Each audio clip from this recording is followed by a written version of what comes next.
Salut, je voulais faire un petit retour sur une peinture que j'ai testée, euh, peinture de chez Rastom Motor Paint. Voilà, c'est une peinture spéciale pour peindre les blocs moteurs qui résistent à haute température. Alors apparemment c'est une peinture qui existe chez Rastom depuis pas mal d'années parce que moi j'ai le catalogue 2014 ici. Et on voit que déjà à l'époque le produit était vendu avec différentes couleurs disponibles. Il se trouve que la peinture que j'ai entre les mains, c'est une teinte spéciale que j'ai commandée, c'est du RAL 6007.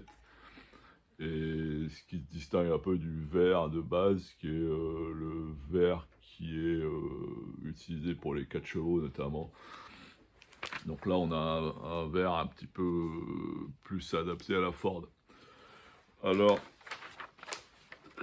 ce produit s'applique directement au pinceau. Donc c'est ce que j'ai fait, j'ai suivi scrupuleusement le mode d'emploi qui est fourni par Rastom. Donc il y a d'abord un nettoyage, dégraissage. Moi j'ai fait tout simplement à l'acétone. Donc à peu près pour un moteur comme celui-là, 1 heure de nettoyage en allant dans les recoins et tout. Mais après, l'ensemble de l'application de la peinture s'est faite au pinceau sans aucun démontage, directement sur le bloc moteur. Et je dois dire que je suis assez bluffé par le résultat.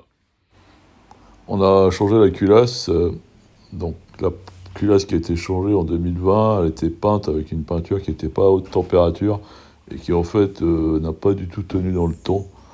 Donc il a été décidé de refaire cette peinture avec. Sur le mode d'emploi de chez Rastom, on nous dit qu'on peut l'appliquer au pinceau ou au pistolet. Donc le choix qui est fait ici, c'est de le faire au pinceau, ce qui est extrêmement pratique. En nettoyant, on a retrouvé la plaque d'identification du moteur de février 1929. Et au pinceau, on peut contourner la plaque, c'est extrêmement précis. Alors on suit scrupuleusement les préconisations du mode d'emploi. C'est-à-dire qu'on applique au pinceau sans revenir sur sa trace dans les 2 minutes. Et c'est une peinture qui est assez bluffante parce que comme on le voit là sur les images, on arrive à ne pas peindre les joints, j'ai pas peint le joint de culasse, j'ai pas peint les joints papier vers la pompe à eau.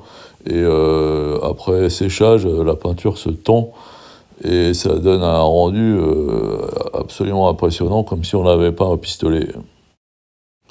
Avec le guide officiel de peinture de chez Ford, on peut vérifier la teinte.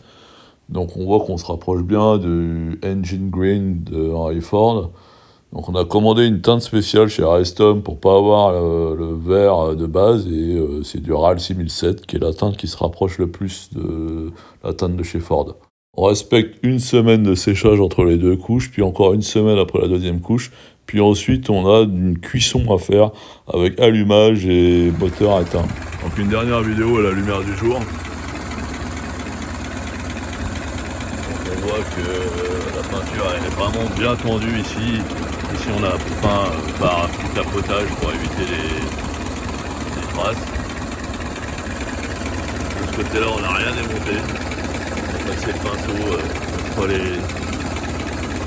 derrière le carburateur. Hein. Bon évidemment ça a été peint à la peinture haute température, ça aussi. Mais c'est un peu chaud. Pas le même jour. Et alors de ce côté, pour peindre on avait quand même démonté la dynamo et démonté le tube, c'est le seul démontage qu'on a fait. Après, on avait mis un peu de ruban sur les écrous de la culasse et les bougies, j'avais mis des bougies anciennes pour faire le masquage. Donc voilà le résultat avec le soleil. Là c'est la peinture elle a chauffé pendant 3 heures de route. Donc on n'est pas loin du résultat final.